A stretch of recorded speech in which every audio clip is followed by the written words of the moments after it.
So I try to start these off with some improv each morning. And that's the thing with improv. Sometimes it's okay and sometimes it's not. All right. Good morning, everybody.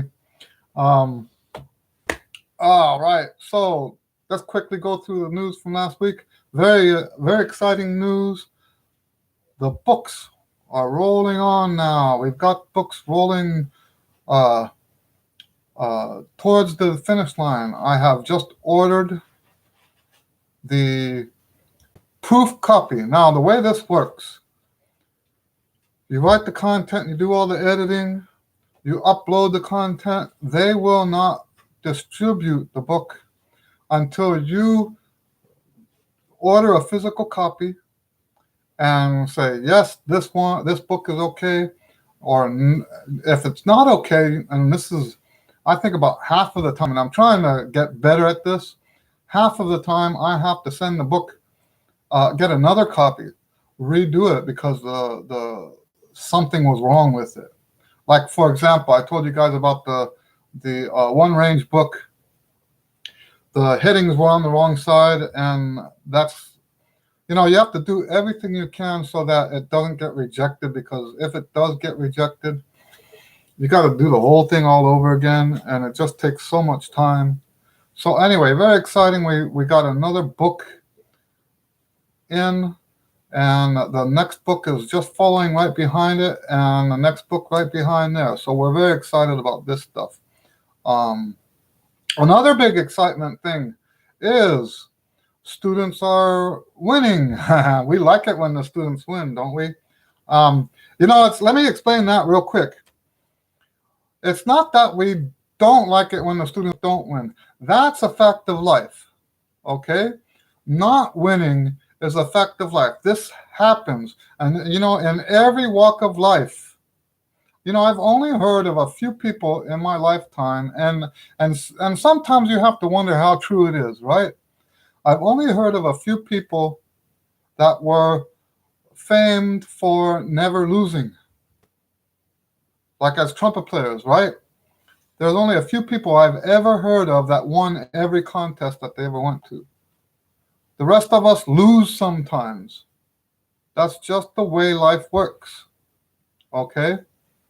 So it's not so much that we don't like it when we don't win, okay? We have to get used to that. But when you do win, we want to celebrate that, not because you're so special, but because that's a great opportunity, right? So anyway, it started last week with my student Abby. Abby got first chair in the All Region Jazz. And what I think is remarkable about Abby is he's also academically involved, right? And that, with the amount of time he has to invest into that kind of stuff, which is less than most of my other students, he does such a great job. And I have to believe it's because he actually does what I tell him to. And now it's easy for a teacher to do that, right? It's easier for a teacher to say, well, he did well because I told him, he did what I told him to. But the stuff that I teach works, and I know that's confirmation bias. If you guys don't know what confirmation bias is, then I encourage you to look it up. It's one of those things that will save your life if you can recognize it in your life. And I have to acknowledge that perhaps when I say that it's when the students get it right, that they win, that could be a case of confirmation bias, right? But yeah, so yeah, I like to see these students. I like when all the students win. That's a good opportunity. But I like to see these students winning because it shows that even with limited time, you can be successful. And besides my students, so I have 2 students right now that haven't auditioned yet. So we're still waiting on I think they audition either next week or like, I don't know. But I know they have at least one lesson left before we before they go audition. And then there's people who have emailed me, people who aren't taking lessons but watch my videos, and I've gotten a lot of people responding. And in fact, if you watch this video today, and you're one of those people that went to the auditions in the last week or two, then I encourage you to go ahead and comment here and let us know how it went. Okay. But yes, I got emails from people who said, one of them said he got first chair in his region. And that's the thing, is that my system of, now I'm not saying this guy learned from my system, but my system is more efficient in the sense of the time that you spend, and then what the results are. You end up getting more out of your time. So anyway, that's good news. Let me put on another light because this thing's flickering for some reason. No, you know what? I think the lighting's fine. Anyway, so moving on. As far as email questions go and comment questions, I have two questions. One is going to be a short answer. The other one is going to take a lot of time. I encourage you to, if you want to ask questions, I encourage you to ask questions now, because the longer one, dealing with people who use my method, and he's talking about my physical method. What can people do to get it wrong, right? And he wants a top 10 list. And I don't have time right now to have an organized top 10 list, but we'll go through that process. But there's something else I want to do after that will answer his questions, that I'm already prepared for. Maybe later I will do a formal top 10 video like he's asking for, but I don't, I just didn't have time to prepare it. So the first question I want to, you know what? Let me check the comments to make sure this is working. I'm just going to type test. If you guys got that, I in the chat I put test. If you don't see the test, so that's something else on the news side. Last week, apparently the chat wasn't working. Okay, so that's why I tested it now. I just want to make sure. I thought it was strange because we had the most viewers constantly through the video last time that we have ever had, and no questions. Okay, so if I don't get any response to this test that I just put out, then I'm going to assume that we're broken down again this week. Anyway, so I don't know what happened with that. Anyway, so let's answer this guy's question. I'm having a problem with getting a buzz sound. He's talking. This is on the trumpet buzzing video. He's followed the instructions, but his sound sounds like farting noise, and he thinks his lips might have to make his lips more firm. Okay. That could be. Questions like that, I would almost have to see what you're doing and hear it to know for sure what's going on. Okay? And in fact, you know what? Sometimes I get students like that. Sometimes I have students that don't want to play in the lesson.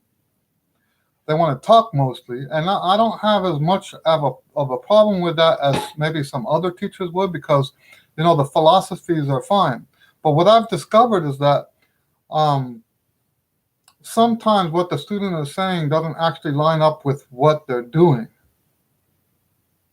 And you see that a lot. I like to call it trumpet hypochondria, right? Isn't that the one where they're like, every time they see a disease described, they like think they have those symptoms, right? There are people that will read stuff online, and someone will say about too much of this or too much of that, too little of this or too little of that. And I was like, oh, that must be what's wrong with me. Just like a hypochondriac, right? But with things on the trumpet. And in fact, a lot of times I've had people say, I can't figure out what's wrong. And then I have them play for me and it's like, there's nothing wrong. You know, I'm not hearing anything wrong in what you're doing. Just keep doing what you're doing. Okay. And so, you know, in that regard, teaching is a very complicated thing, really, when you get down to it. No, okay, let me reword that. It's not the teaching that's complicated, it's the learning that's complicated. Learning is very complicated. You have to be able to recognize when something is wrong, and then you have to be able to recognize what's wrong. So getting to the point, it's quite possible that this person that left the comment on the Buzz video might be doing everything correctly. How do I know? You know, for something like that. If I tell you, okay, oh yeah, make your lips more firm. Well, how do I know that if I don't see you and hear your buzz? So for something like that, and you know what, by the way, I know sometimes maybe it comes off this way, but I never, ever want to be the guy who thinks he knows everything. Okay? I don't believe, you know, as I get older, and I am a thinking type of person, that doesn't mean I think I'm smarter than everybody else, but I do think things through. Okay? But the one thing that I think, if you had to summarize my life experience in all areas, I would say the one biggest thing that I've learned in life is that most people, in fact, when I say most people, I'm saying 90%, 95, 98% of the people in the world don't know as much as they think they know. Most people in the world are not as clever as they think. They're not as smart as they think. They're not as wise as they think. And part of this is driven by this need to look smart, to look wise, and to, you know, so much of what's happened in our society has now been boiled down to looks. It's good enough to look strong. It's good enough to look good. It's, you know, like as in terms of trumpet playing, it's good enough to look like you're a great player. That's why you have all these people doing all this stuff, because, you know, just standing there doing nothing doesn't look like you're any good. And it's gotten so bad that people can't even hear for themselves whether something's any good or not. I know that's a tangent. So anyway, so what I'm trying to say is, with a question like that, I can't really give a real answer. And that's why I was telling you about that, because I'm not afraid to tell you I don't know everything in the world. You know what, I used to be a gamer. In fact, I can't say used to be anymore, because I pulled an old game out and I started playing. So now I can say, oh, I'm still a gamer. It's sort of like, well, I won't say that, but and I had this idea in my head, because there's some bad games out there too. There's some great games, there's some bad games. And I had this in my head, I had this Gollum Awards, right? Who's Gollum? Gollum is from the Lord of the Rings. And in The Hobbit, when they're playing this, you know, when is it Frodo? Frodo just met Gollum down in the water, and he had found the ring, right? And they do this riddle thing back and forth, and then Frodo says his last riddle was, "What do I have in my pocket?" Right? Well, that's a dumb question, isn't it? And a lot of the games, that's how the game is written. It's not truly a puzzle. The puzzle is, what was the programmer thinking when he designed the game? Which, in my opinion, is just a bad game, right? Does that make sense? And so some of these questions are like that. What do I have in my pocket? Well, how do I know what you have in your pocket? You know, I can't help somebody if I don't have the information, right? And I'm not going to, just for the sake of making me look smart, making me look wise and all knowing, I'm not just going to answer your question based on the little information that I have. I can't do that. Okay? And remember, I've told you guys many times over, I don't need you to like me. And when I say like me, I'm talking about the kind of likes like you get from YouTube, Facebook, all these I'm talking about social media likes, right? When I say that, I don't need you to like me the other way either, but when I say it in this context, I'm talking about that. Okay? That's not what I'm here for. I'm not here for you to tell me how wonderful I am. I'm not here for you to put nice comments in the comments to make me feel good. Okay? Along those same lines, when I answer these questions, I don't need for you to think that I'm so smart or that I know everything. I don't know everything. And, you have a choice to make. You have a choice to make. You can go to the guys that do know everything and ask them. Good luck with that, right? Huh? You could go to the people who do know everything, or you can ask me in a different way so that I have more information to answer your question. Okay? I hope that makes sense. All right, moving on. So now I want to address Wendell's question. He wants me to talk about things so he's been doing my daily routines book since August, and he's not getting the results that he would like.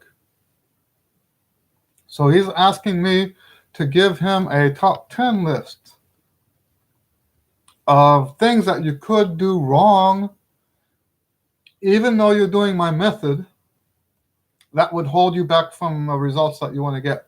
So what I'm going to do is, off the top of my head first, share some of those things. And instead of answering Wendell as if I'm talking to Wendell,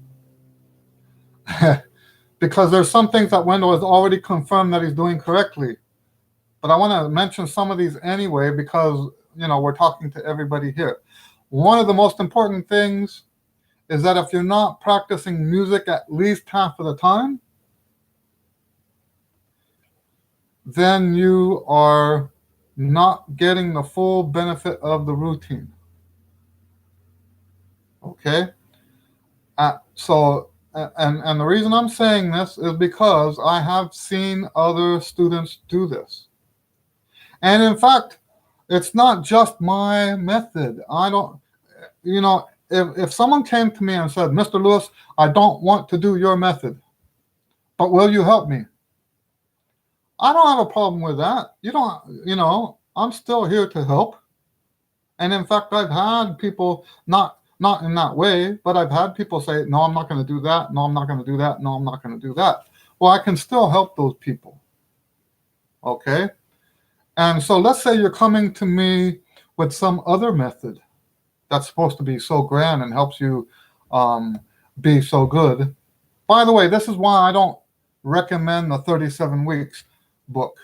There's a book out there, I think his name is Spalding, something like that. Triple C in 37 Weeks. And I like to recommend the book as something to think about. But I don't recommend doing the book, because if my understanding of the book is correct, the way he wants you to do it is to only do that book. And that goes against what I believe about having half of your time being, at least half of your time being musical work. Okay, and there's a reason for that. I believe that what we do to play music is too complicated for our conscious mind. So every time we play music, we are tapping into the subconscious mind. Okay? And that needs just as much practice as what we do with our conscious mind. Okay? And I'm looking down like that because I see it glares. So yeah, what we do with when we're playing music, there's so many variables going on at the same time. It's impossible for our mind to cover all that stuff. Okay? So we want to make sure that we're doing at least as much music because we're exercising our subconscious mind when we do that.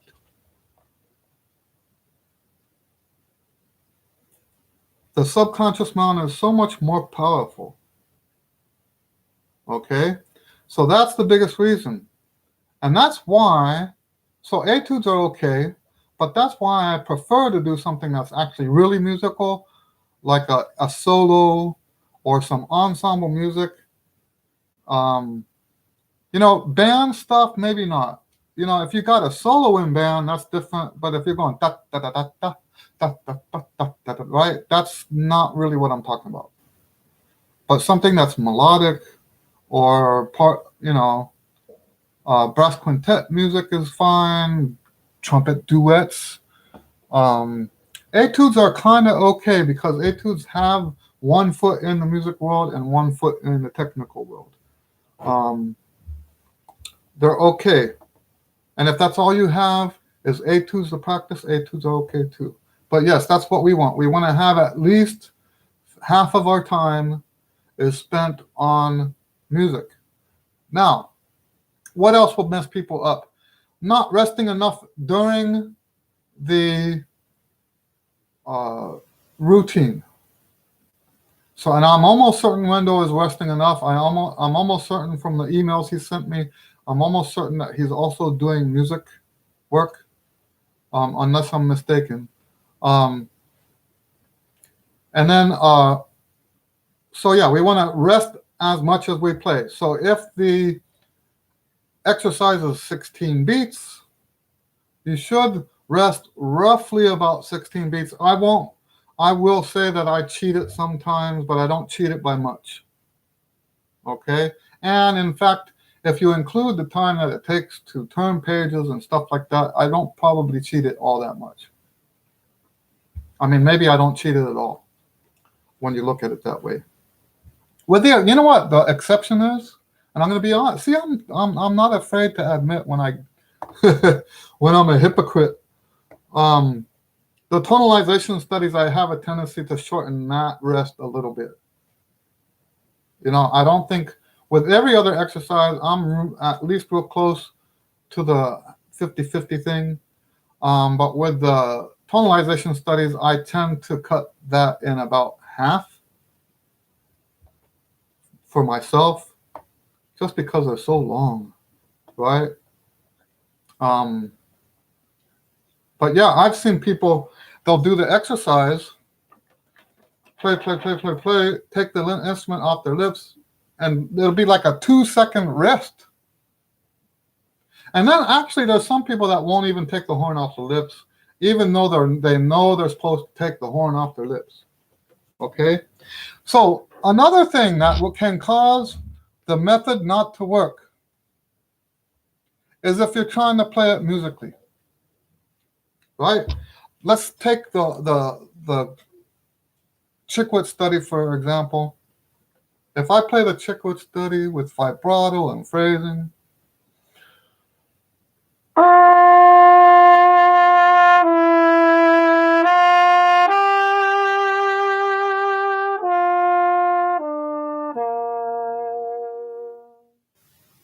that is not going to help you with my method. Maybe some other teacher out there will tell you to do this. But if you want to do my method, that's not going to help you. Okay? When we do my routine,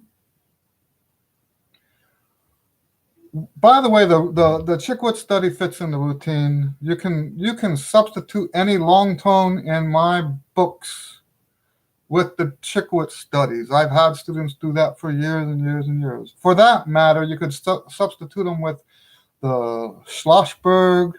You could substitute them with something from what do you call it? The the name escapes me. Sorry, I'm horrible with names. Um, but yes, we want to be absolutely mechanical. We want to have the same air throughout. So if I'm going to play the Chickwit study in my routine,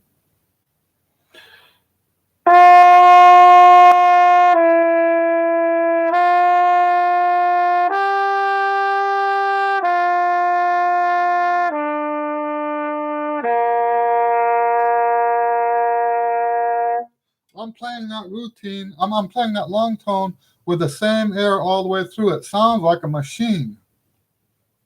It does not sound musical. Okay? And that's one of the things that will, okay, so I'm not saying that if you play it musically, that it'll hold you back in a sense that you won't grow strength or anything like that, but you won't get the full benefit from doing the exercises. And every exercise in the book is meant to be played that way, so that when you're doing, um, now he does the daily routine book. So let's say I'm doing uh, the lip slur from that book.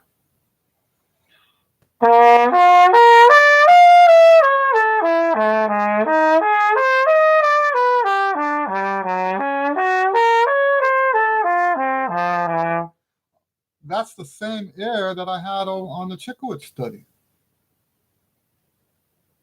Okay, same thing with the articulation studies. I don't remember what the articulation studies are in there. I think maybe it starts on C.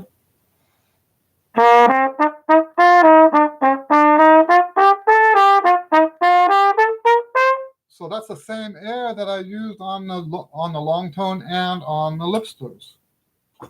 Okay, so that's what we want. Is we don't want to be musical, because musical changes the air. When you're musical, the air increases and decreases to make music. That's what makes it music.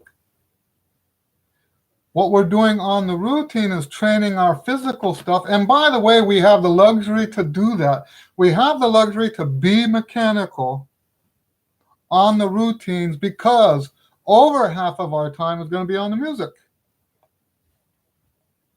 Right? That gives us the luxury. Okay, so that's another thing. I'm doing these off the top of my head, but we're going to do something else that I think is going to answer Wendell's questions a lot better.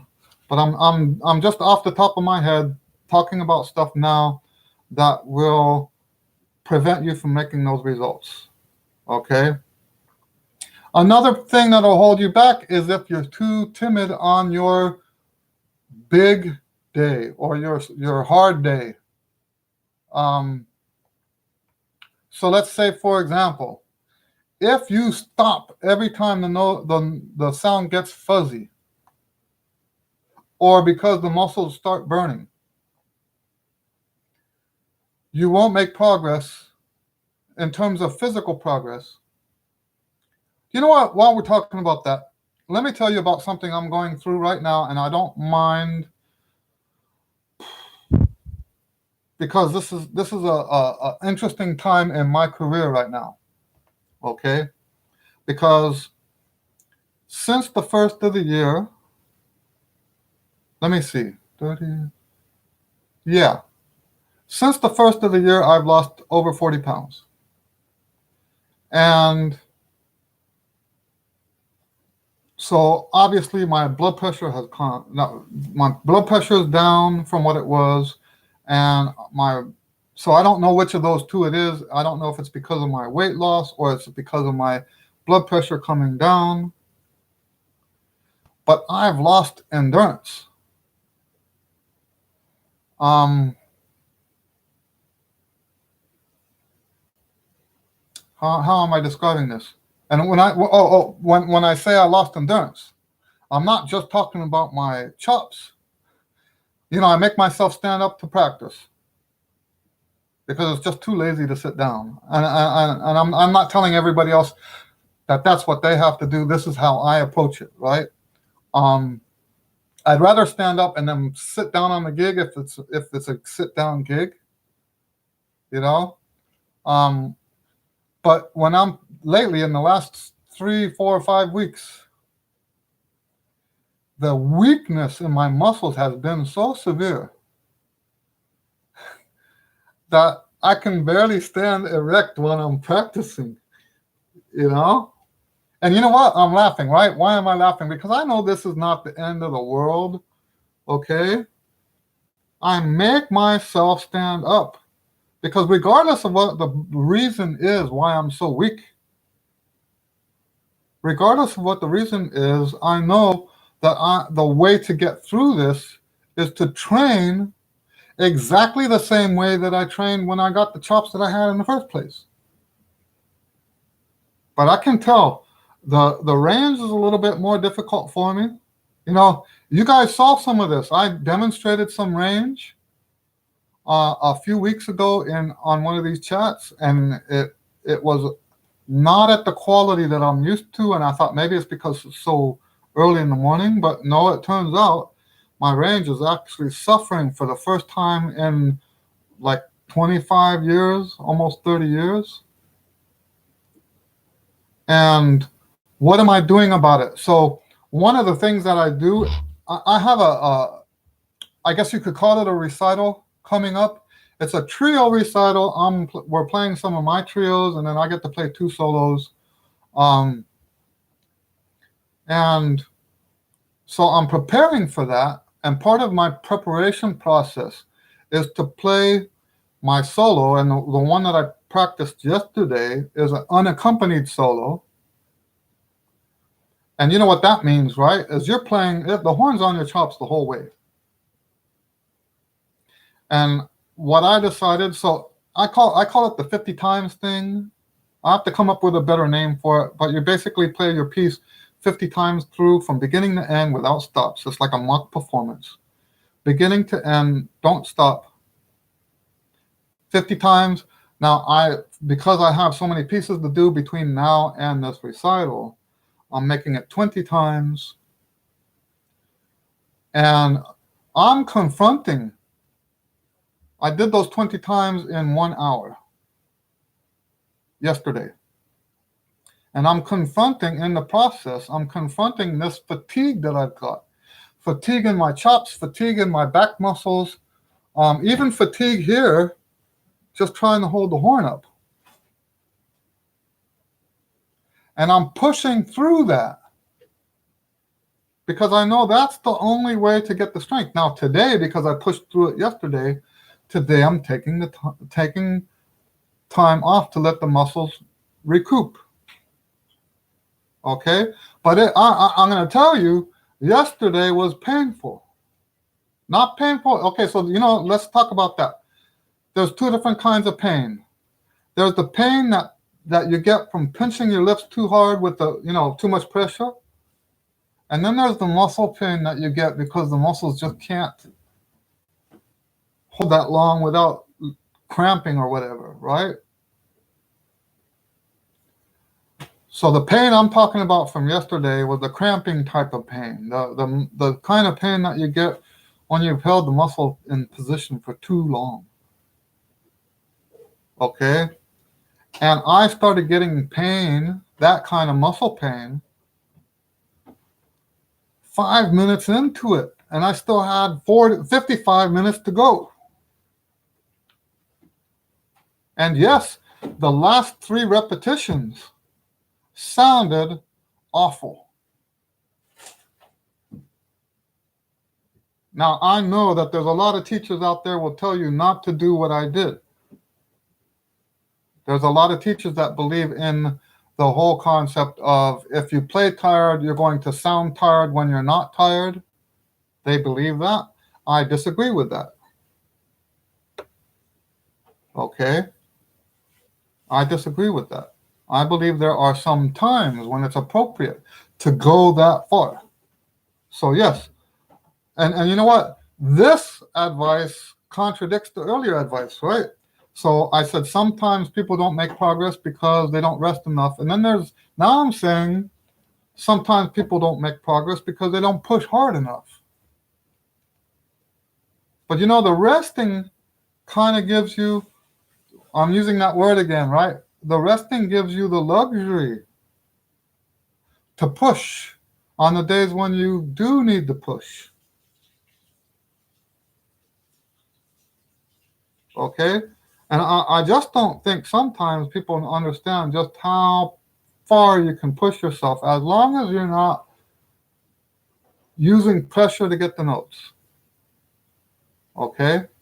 As long as you're not using pressure. Okay? Um, what else? Let me think of one more thing off the top of my head that will prevent someone from making progress with this. I think the air thing is one of those biggest things. The air should be the same all the way through, but we already said that. Let me think of another one.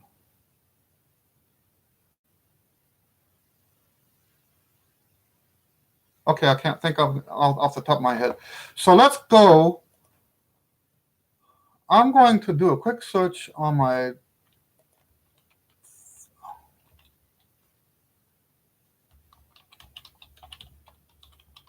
I have this thing that I call practice tests. And in fact, the first ones I read to you, I'm going to bring from. I actually put the practice test in one of my books. I put practice test results in one of the books, so I'm going to read those to you first.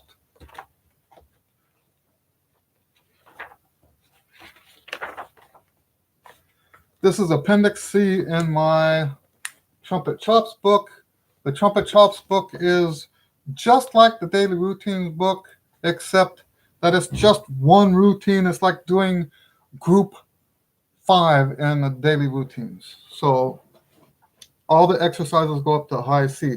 Now, what a practice test is, let me explain what the practice test is.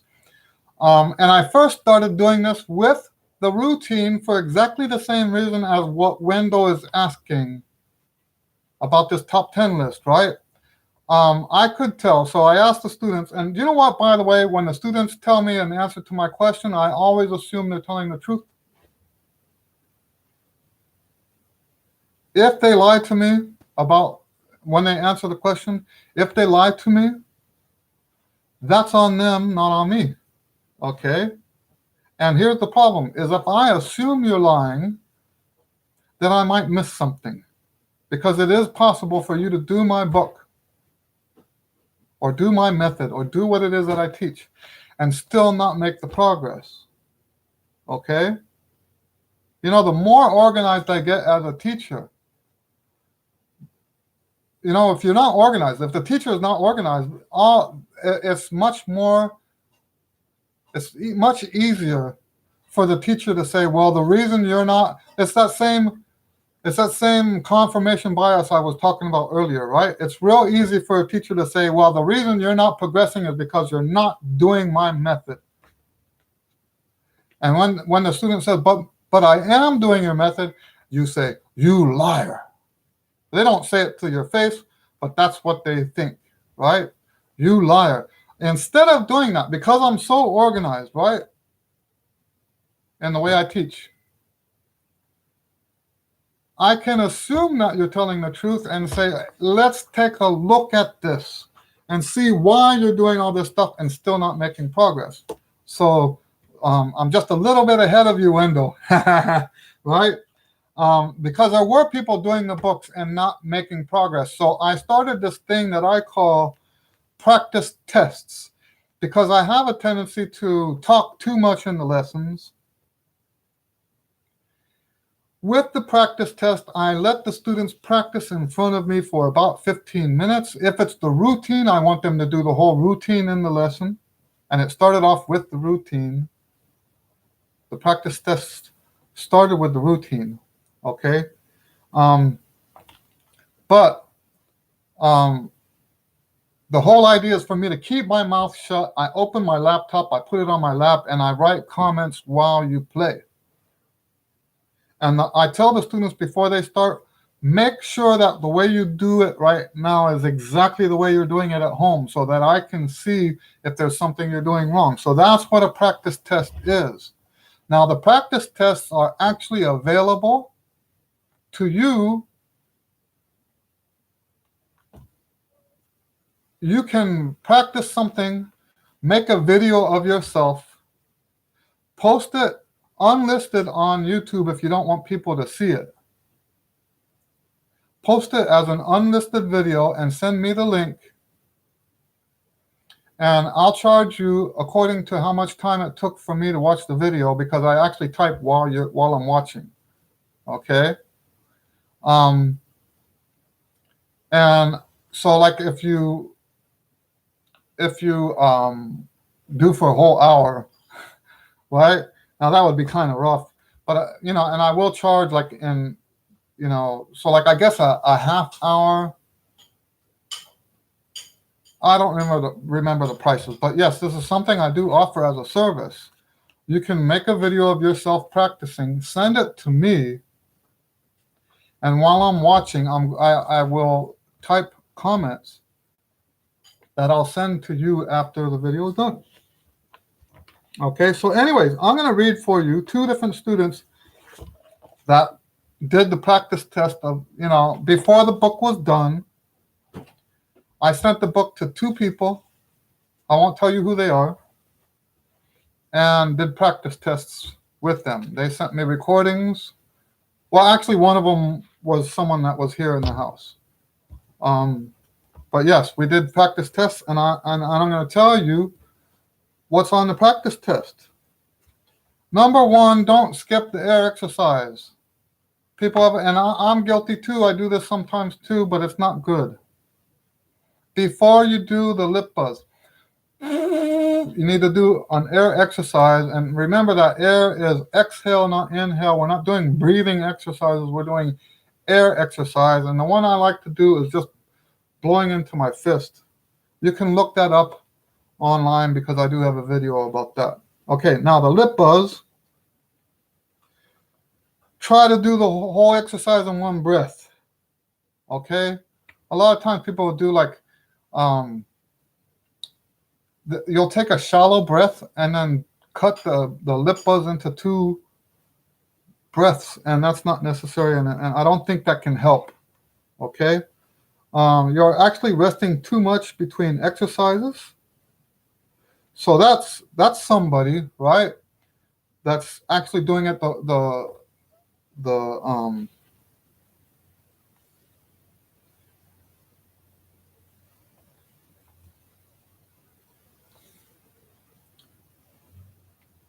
Okay, so what I'm reading here, this person was doing the singing and fingering thing in the routine. We don't want to do that. Okay, that causes. So what this person was doing was singing and fingering between the lip buzz and other exercises. Okay, but the time between singing and fingering and playing, there was like too much of a margin between the 2. So this person was getting like almost twice as much time resting between the exercises. Now, I don't think that's going to help.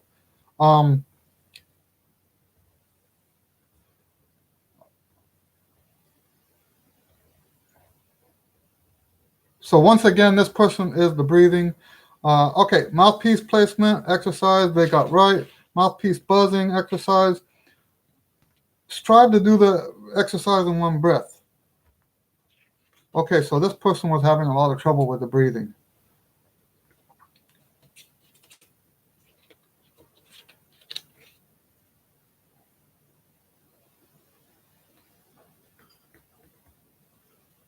Okay, one of the things that you do, if you're going to take a breath in the middle of an exercise, take the breath, get to a note and put a fermata on that note. Then take your breath and then start back on the note you had the fermata on. That way you're getting all of the exercise. So there's times when people will do an interval. They'll play They'll play this, this, this, this, and then they'll take a breath and do that. That you're not getting the benefit of that interval, okay? And that's one thing I was talking about here. When you get wrong notes on the mouthpiece buzz or the lip buzz for that matter, or anything else in this, just keep going. Don't try to get it right, okay? When you get a wrong note, so let's say you're doing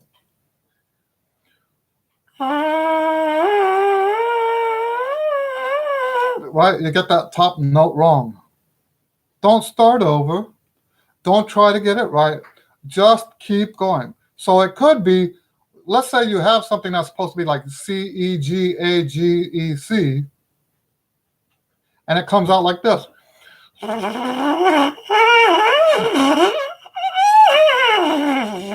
That was completely wrong, right? So what?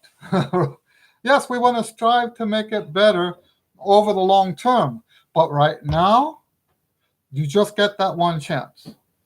Don't try to fix it, okay? Next one, long tones. Okay, in this one, this person was only going a half step on the bend. The daily routine book doesn't have the bending. Try to do each long breath. Now, if you can't, that's something you want to strive for. But what am I saying? You want to never sacrifice your tone quality for playing, because there's some people that do that, right? You can make the breath last longer if you get a nasal sound. That's not what we're talking about. Don't do that. To get farther in the breath, you have to take a deeper breath, and then you have to get a better sound so that more of the air is converted into vibration. Okay. Once again, this person's correcting themselves when they make a mistake. Do not correct yourself when you make a mistake. Key signatures on the long tones this is very important. Now, this is what I was saying. It's complicated to learn, right? The key signature is important on the long tone, but now I'm telling you that you need to do it in one breath. Those two things contradict each other, because if you're having trouble with the key signature, then you want to make sure that what am I saying? If you're having trouble with the key signature, make sure that you go slow enough that you get the notes right, which means you're going to have to breathe, okay? And if you do have to breathe, put a fermata on the note and then start back on the note, okay? Now, this doesn't apply so much to the daily routines book. Sometimes people will take the daily routines long tones too slow. So, and I don't remember, I think the one on group 3 starts like this.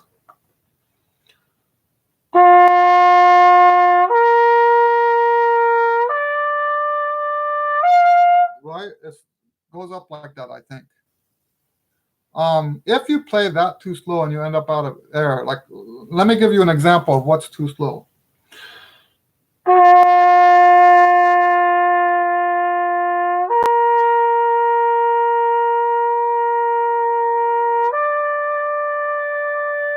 So if you're going that slow, now if you can go that slow and stay in one breath and keep a good sound, go for it. But it doesn't have to be that slow. Notice that the book has no tempo marks in at all. So yeah. What else?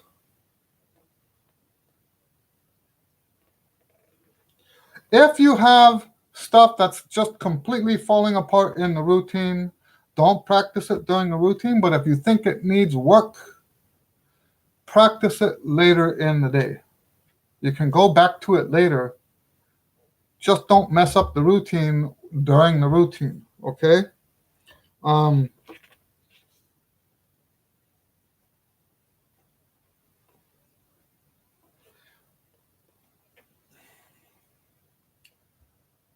On the days that you're doing the routine that goes up to your top range, the sound on the top notes is going to tend, even in the lip slurs. The long tones. Even in the long tones, you're going to already start getting tired.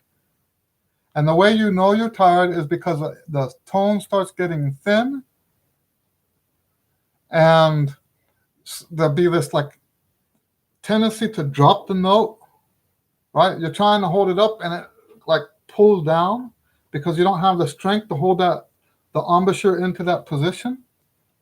And my recommendation for that is to push through that, no matter how this. Now we're talking about the day when you're at the top of your range. Okay? Push through that. Don't say now, oh, it's time to stop because I'm starting to get tired.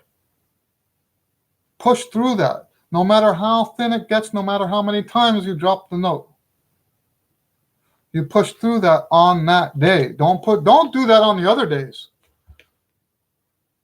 Okay, if it's a day that you're not doing your full routine, your highest routine, don't do that. Okay? But on the day that you're at the top of your range, yes, you want to push through that fatigue. Another one.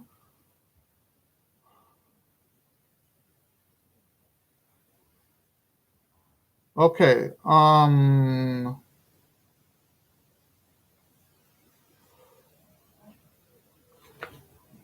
Tonalization studies.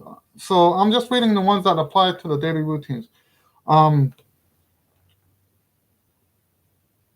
Do not sing and finger between the exercises, okay?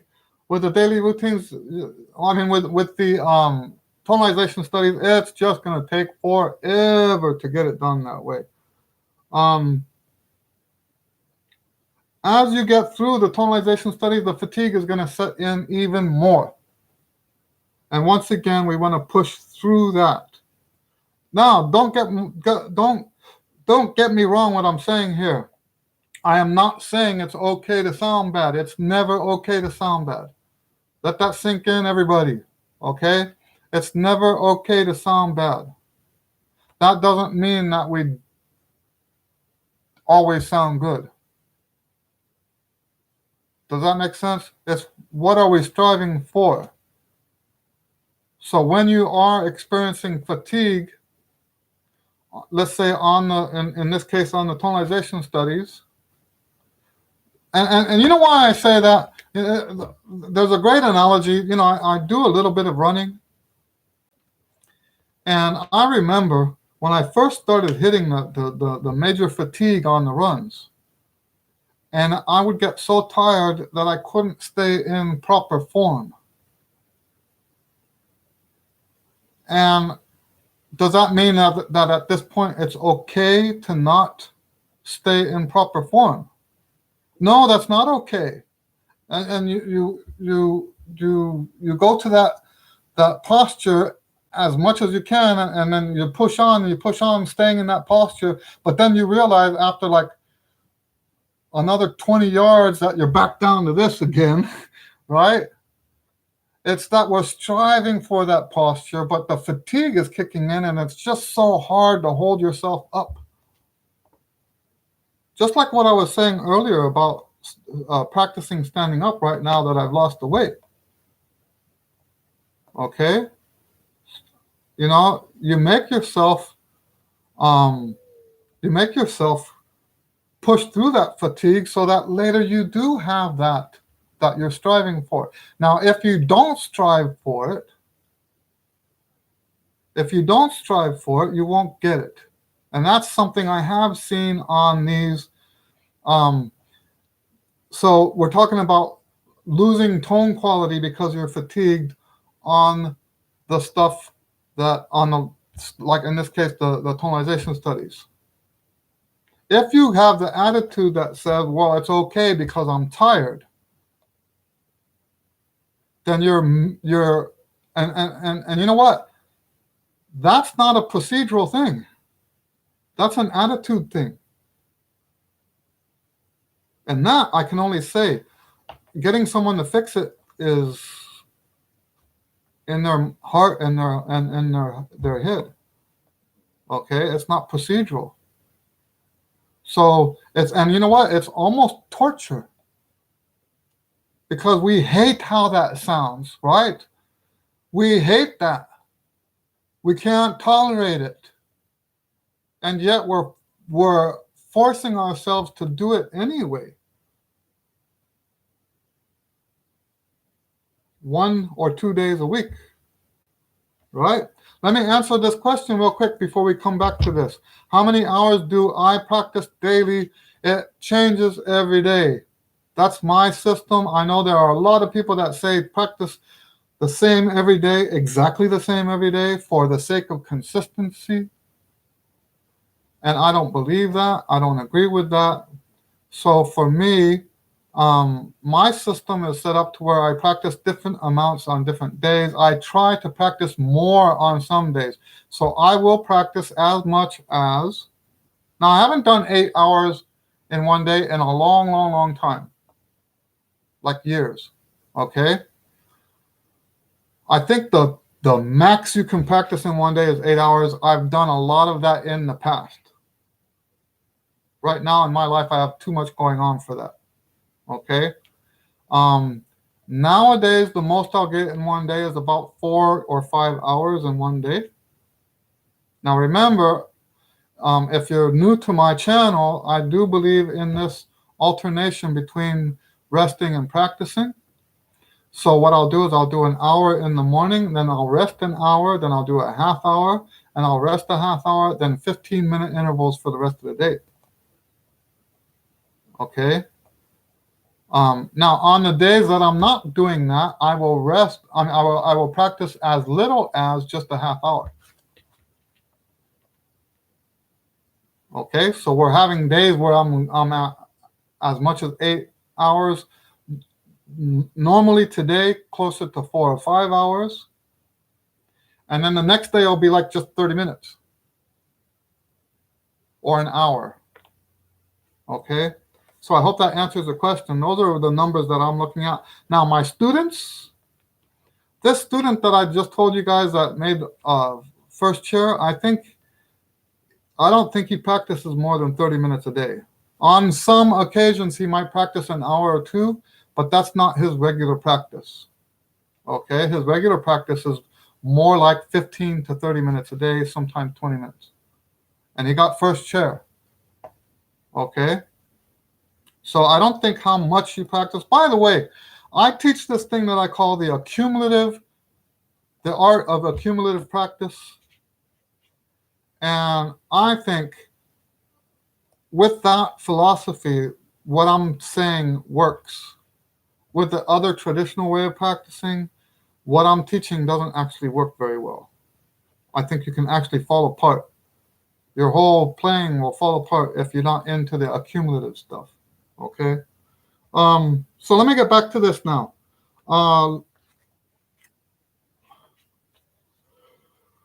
Lip slurs. Once again, we want to strive to do them in one breath. So obviously this person is having trouble with the longer stuff. Now, I can tell you, because I was there, right? He was playing everything too slow. Okay? He was playing everything too slow, but I didn't want to speed him up. I would rather someone play slow and expand their breathing capacity, because he was playing too slow, but not so slow that he couldn't do it in one breath. Okay? Also, on the top notes, when you get to the top note on the lip slur, hold that out a little bit. And like I said, this is going back to the same thing again. When you get to the top note, if it sounds horrible, hold it anyway. Hold it anyway. Okay? Because you're training your muscles to all come together. Remember, this is subconscious. You don't know exactly what your muscles are doing to get that note. Okay? You don't know exactly what your muscles are doing. You can feel something. But if someone said, how many PSI, right, is this muscle doing? You don't know that. You only have a feel for it. Hello, great, thank you, Bota. I don't know if that's how you say your name. Is it Bota? It's great to see you on here. I hope everything's going well for you. Um, let's see. Second from auto. Okay, that doesn't apply. Pedal tones, we're not looking at that. Articulation studies, again with the breathing. You know what? I think we're going to skip to the other guy. So I have two of these, and this is taking longer than I thought. We might read the other guy, and then one more off my hard drive. I've got dozens of these because this is something that I do with my students. Okay? This is something I do with my students. Okay, let's go to the other person. Lip buzz. I do think, so I've changed my mind about the lip buzz. I do think buzzing on the right pitch is important. I didn't used to think that. Okay? I didn't used to think the right pitch was important, but I ended up with too many students. You know, this goes back to attitude again. If you tell the students it's okay not to get the right pitch, then they won't strive for the right pitch. So we want to strive for the right pitch, but then not be upset when we didn't get it. That's the proper way to teach this stuff, okay? If you say, you know what, it's sort of like that one teacher I had that said it's okay to not swing on the fast notes. And that's absolutely not the way you should teach, okay? Just because the tempo gets faster and the swing evens out a little bit does not ever give you the luxury to tell students that that's how they should. Because if you lower the bar, they will never go past that, okay? So the proper thing to do with swing at fast tempos is to tell the students to strive for a swing, but don't be upset when they don't get it, okay? That's better teaching philosophy. Okay. Now, so we're looking at student B. I have it on the book, student B. This student was almost accenting each of the notes on the lip buzz. So when we're doing the lip buzz,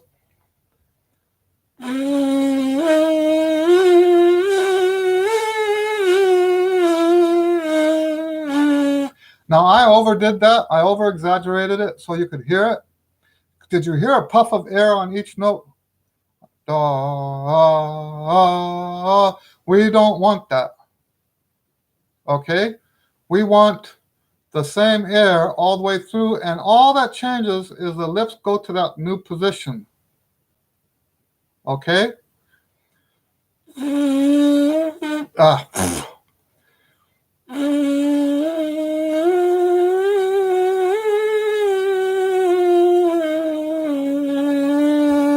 Okay, we don't want any emphasis on any of the notes because this is an exercise for the air, not an exercise for the lips. Okay?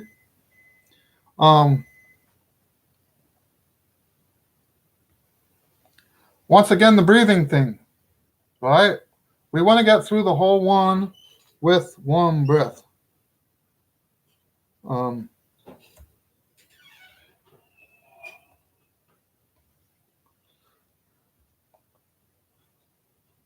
Now, if you have chapped lips and other like skin conditions, it's going to be more difficult to do this, what I'm talking about, because more air is going to escape while you're doing the lip buzz. Okay? So that's something to keep in mind is to always keep, different climates have different problems. I remember when I was in Grahamstown, and because I forgot my lip stuff on the flight, and it's like 24 hours in the air, right? and I forgot my lip stuff or something. I don't remember what happened, but by the time when I got to South Africa, I was already on the verge of being chapped. Then I go to Grahamstown, where it's like El Paso. It's like it's the same climate as El Paso. It's so my lips dried out completely, and it was a struggle. I remember one morning my lips were so bad I had to warm up. I don't normally have to warm up, right? The routine is not a warm up. The routine has a warm up built into it, but normally I don't need to do a warm up. Even on days I don't do the routine, I don't normally need to warm up. But that day I had to, because the lips just were not vibrating. Okay, so the conditions of the lips can change this tremendously. And that's the kind of stuff Wendell is looking for, I think.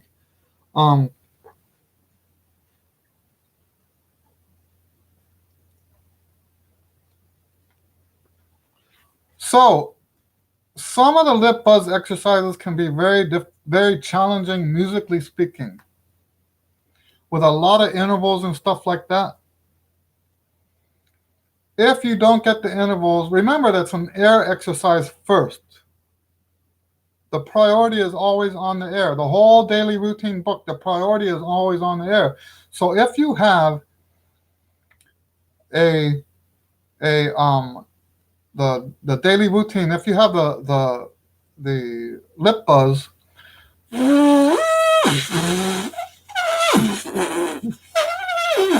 right? If it's coming out like that, that's okay. It's not a big deal. Remember, it's all about striving with the air. Get the air right, and everything else we're striving for. Okay? All right. Mouthpiece buzz. We want to get the pitch right.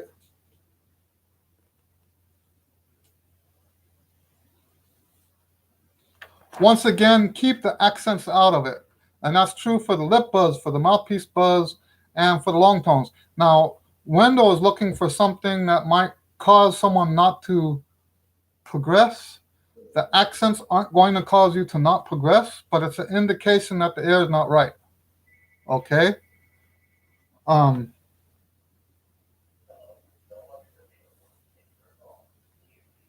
So long tones. Let's look at long tones.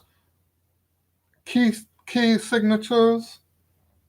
Now, I think in the daily routines book, I don't use key signatures in the long tones. I don't think. Maybe I do. I don't remember.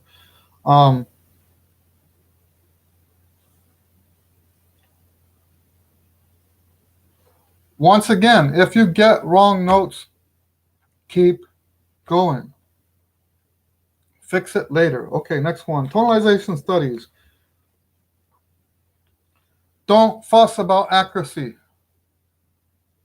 If you're having accuracy issues, slow down. And so remember, we want to go as far as we can in one breath, but never at the expense of the tone quality and never at the expense of accuracy. So, and the same rule applies here. If you do have to stop to breathe, and I like to put a little like retardando on it.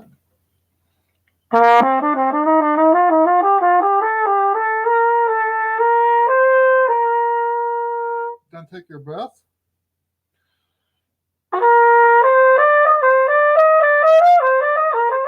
Okay, you see what I'm doing?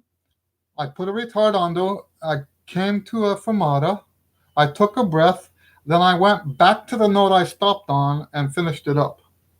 Okay? So if you're having accuracy issues on the tonalization studies, go slower. Even if it means you have to do it in multiple breaths. Okay?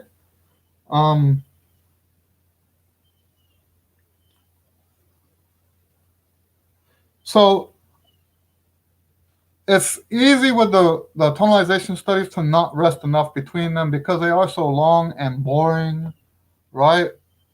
But make yourself rest long enough, get the instrument off of your lips. That's the most important thing about the resting, by the way, is that the horn is off your lips. Don't and then rest like this. That's not rest. You're missing the whole point if you leave it on the chops. Okay? All right. Next.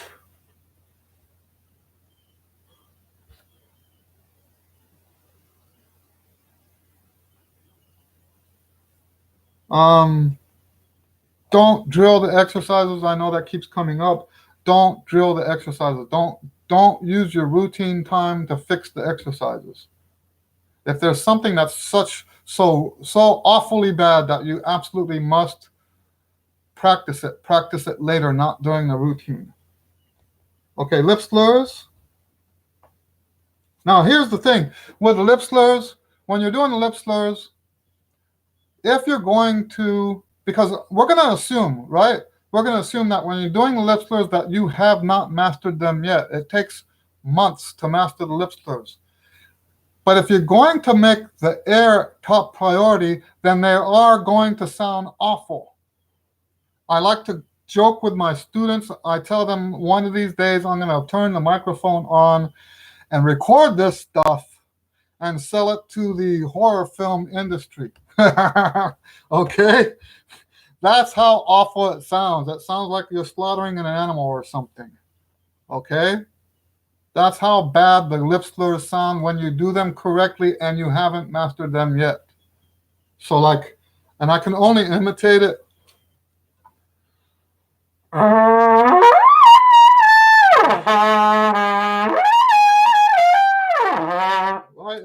And there's times when it's like a whole bunch worse than that.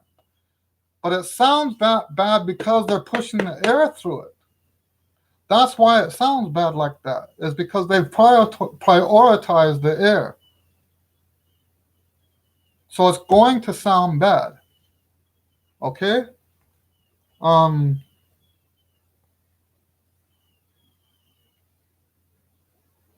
once again, by this time you might be getting tired. Some of you will get tired during the long tones, or the deeper you go into it, because it keeps going up to that range, keeps going up.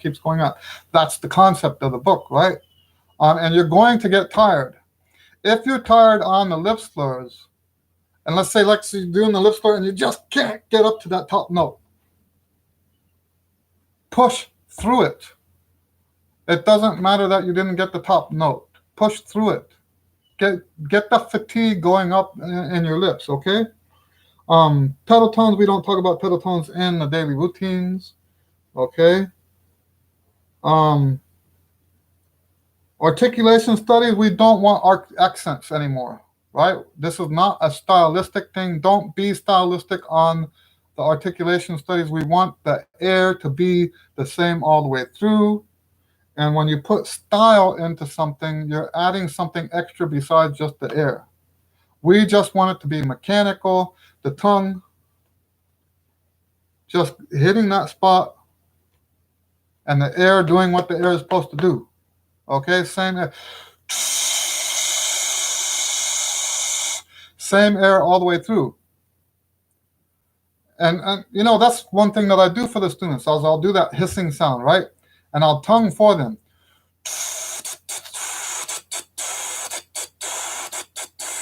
We want that kind of air going through the articulation, okay?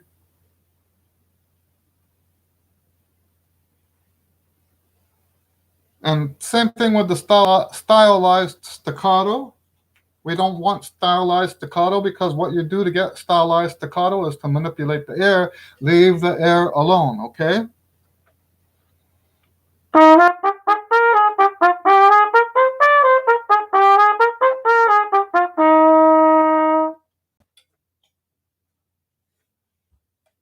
So Fleming asks, what do I mean with pushing through? Keep playing. This is what I mean. Keep playing even if it sounds horrible, even if it hurts muscular hurt. We don't want to push if it hurts here. I've got these teeth that cut into my lips. If that hurts, I stop. If I start getting dents inside my lips from my teeth, that's not what I'm talking about pushing through, not that. But if the muscles are burning, keep going. But that let me clarify this one more time. That's only 1 or 2 days a week. Okay? That's not the rest of the week. Just 1 or 2 days a week. All right? All right, moving on. Articulation endurance. Well, that's not in the daily routine book. Articulation intervals.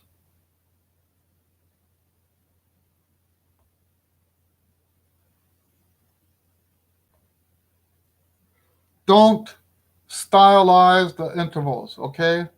Don't stylize the intervals. So when we do that, I'm going to do the Arbin right now because I don't remember the other stuff.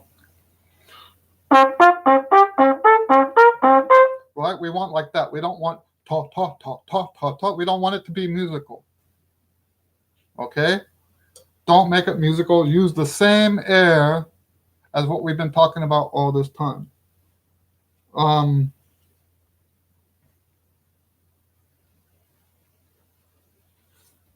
In the double tongue. By the way, do the double tongue. If you don't do the double tongue, remember what I was saying earlier about how music, when we play music, it's in the subconscious, not the conscious. I believe double tongue is our passage into that. That's the gateway into being more subconscious. Okay? If you skip the double tongue, because a lot of people skip it because, hey, they never have to do that. If you skip it, you won't get that. Because here's the way it works. The deeper you get into this routine, the more the earlier levels, the earlier aspects become more subconscious. By this time, by the time you get to the double tongue and the triple tongue, you don't have to really think about the air. You should, at least not after you've been doing the routine for a while, you should not have to be able, you should not need to think about the air. Okay? All right, so don't skip it. That's one thing that will hold you back from seeing results. And by the way, this just popped into my head. One thing that's extremely very, very, very, very important. Do not judge your progress according to what happens in the routine. This just dawned on me right now. Don't judge your progress according to what happens in the routine. Judge your progress according to your progress on the routine should be judged according to how the music goes. All of our physical work is for musical reasons. So you don't know how well the routine is going until you're looking at the results in the music. The routine is going to sound awful. For a long time, it's going to sound awful.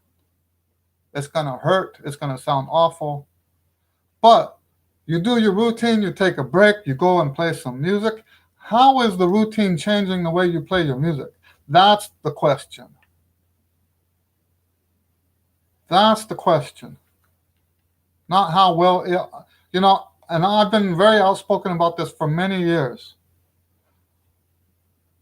If we get so caught up in the lip slurs, for example, and we keep trying to make the lip slurs right, and that's what we strive to do is make the lip slurs. That's sort of like a soccer athlete or a football athlete or a baseball athlete stressing over how well they do sit-ups, or stressing about how well they do push-ups. It's not that they don't strive to do the push-ups right. It's not that they don't strive to do the sit-ups right.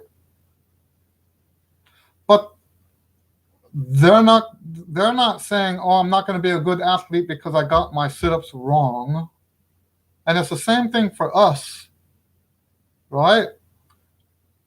We should not be judging our progress based on the progress we make in the exercises. We should be judging our progress based on the progress we make on the music. Okay? And I should have said that a lot earlier, and now people who don't watch this whole thing are not going to hear that. I should make a whole video on that. In fact, I'm going to write that down. I'm going to do a video because that's like one of the most important things that I teach.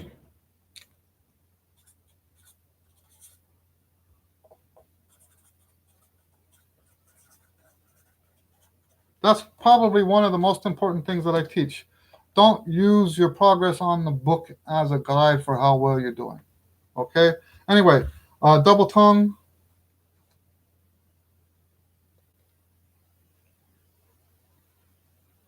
slow. We want to slow the double tongue down. So let's say, and you know what? I did this the other day. Because I'm publishing the Tyro book, right? Now that the player book has been sent, I'm practicing the Tyro book, and and even though I can play all of those exercises, this is a book that's for people who have just started, right? They've been playing for maybe 5, 6 months now, and it's got double tongue at the end, right? So I decided that I'm going to play it.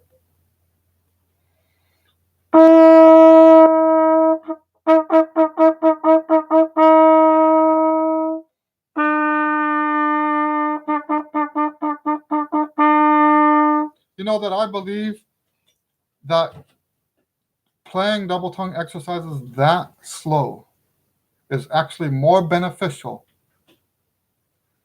than playing really complicated exercises faster. So, and by the way, when I'm doing that, I am actually going the double tongue. I'm doing the TK. Okay, but yes, we want to play them. You know, almost all of the double tongue studies that I do slower than what I would have to do them. Because what we're trying to do is train that muscle memory. The slower you go, the more accurate you can play. And so when something comes up on the gig, I can tell you this because I've been doing this as part of my routine. Oh, excuse me. Been doing this as part of my routine for over 30 years now. Every day doing that, doing some double tongue stuff and doing it slowly. When I get on the gig, I never have issues with the double tongue. Never. Or triple tongue or whatever. Okay? Now there's one in here, we talk about endurance. And I'm just going to read this straight to you. We never want to push through the endurance more than twice per week. Okay? All of the comments I've made here about pushing through and finishing, even when you feel tired, apply to 2 practice days per week. It's very important to remember that all other days of the week should be spent babying the lips, so to speak. The old mantra, never practice tired, applies to those days. If you are practicing on a day that you should not push your endurance, then it is not appropriate to push through the fatigue on those days. Okay? As I instructed in the practice test, as I said earlier, I'm sorry. Anyway, so here's some more I want to read to you. I know this is a long one. At a number of places in this practice test, I cautioned against using phrasing and adding style to the exercises. It's very important in this context to make a distinction between exercises and music. Although some of these exercises could pass as pieces of music, they are not to be used as such in the context of the routine. There are 2 points I want to add to this quickly before I sign off. The exercises work better if the air is smooth, solid, and consistent. We don't want any fluctuations in the air support throughout the exercise. However, it's also important to keep in mind that these are exercises and man cannot live on exercises alone. We are doing these routines on the assumption that you are spending 50% of your time practicing music. Okay? So, you know what? That took so long, I don't think I'm going to read any more of these. I think that gives you the basic idea. If you want more of these, someone tell me next week and I'll read some more of these because I've got, like I said, I've got dozens of them. I do this for the students. I also do it for as a service to you. You can send me a video of you practicing. And I'm not talking specifically to you, Wendell. I'm talking to everybody. Anyone that wants to know if they're practicing correctly or not, Send me a video of you practicing. Make it not private, because private, then I won't be able to see it. Post it on YouTube unlisted so that nobody else sees it. And send me the link, and I will, and we'll set up a payment system, and I'll help you figure out what you're doing wrong with the practice time. Okay? Anyway, I hope that answers your question, Wendell, about things that could go wrong. Okay? Santo Domingo, I would like to know which are the benefits of practice outdoors. Wow. That's something that I haven't actually thought about. You know, I used to play outside a lot when I lived in El Paso. You can't do that here because of the mosquitoes. So I would say, you know, I don't want to sound, I told you guys this in the beginning of the video, I don't want to sound like somebody that knows everything. I've never really thought about benefits for practicing outside. I can tell you that I enjoy playing outside. I used to do a lot of backpacking and stuff like that. And I used to take my trumpet and I would sit on the top of the mountain. And in fact, in El Paso, I used to go up into the mountain just to play my horn. But I have to admit that I wouldn't call any of that practice. When I was, you know, you guys know, I think most of you by now, that I do a lot of free improvisation. That started outside. All of that started outside. I would climb the mountain, sometimes hang my feet over the edge of a cliff and just play. That's when and so I've been doing this free improv thing since about 1979. Okay. So I don't know. You know, there's, once again, this is not coming from someone who thinks that he knows everything, okay? But I do have an opinion about being inside all the time. It's not good to be inside all the time, okay? So, and this doesn't fall 100% in the category of talking about trumpet playing, but you really should be spending time outside. Even just for the vitamin D and the getting the light and stuff like that, the outdoors are very good for you. And I can't believe that it's any different for playing trumpet, right? If you spend time outside practicing, I think that's great. But I can't tell you what the benefits would be, because that's I don't know. I've never really thought about that. I don't have an opinion about that.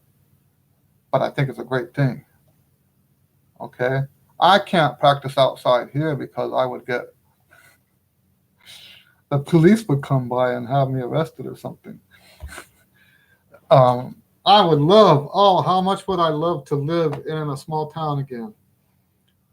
Oh, man. You know, those two things don't go together, I guess. Being a professional musician and living in a small town. Oh, man. So anyway, we went long today. Hour and a half. Woo! I had a student ask me the other day, how do you talk so long? And I'm an introvert, right? I'm not supposed to be a talker like that. But this is not quite the same thing, is it? Anyway, so thank you guys for hanging out with me for this long. I hope, Wendell, that I hope some of that helps you. And if you have other questions, feel free to ask. By the way, if you want your questions, if you want me to have your questions before the video starts, that's how we've been doing it lately. Go to my website, eddielewis.com, and use the contact form. I'm trying to take my email and my phone number off all the online stuff, because I've been getting some bad scam emails and stuff. But So Fleming is asking me when I do this. We're trying to do this every Saturday at 9:30 Houston time. Okay, 9:30 in the morning Houston time. I don't know where you live. Looks like maybe Scandinavian. Uh, but yes, so it's 9:30. The reason why we're doing this time is because people in Europe can still make it, right? I'm trying to do a time when Americans and Europeans can participate, and it's not that much of an inconvenience. Okay, I think the only people that I'm snubbing are the Australians. I think this is a bad time for them, and that was just a decision I had to make. But so this works for people from California. That's what I thought. Okay, well, welcome to my channel. But yeah, so from California to Europe and South Africa, this should be a time that works for people. So we're trying to do this every week. When I don't have this, I will send a YouTube post saying no video, no question and answer this week. Okay. So, and like I said, if you want to ask questions, because what a lot of people do, like I think Wendell said he wasn't going to be able to watch live, but he sent the question. Now I'm answering the question. He'll watch the video later, so you don't actually have to participate live. You can actually send. So go to eddylewis.com, go to the contact form, and send me your question, and I can answer you from there. All right. All right. Well, very good, everybody. Thanks for participating. Thanks for hanging out. God bless you guys, and we'll see you next time. Later.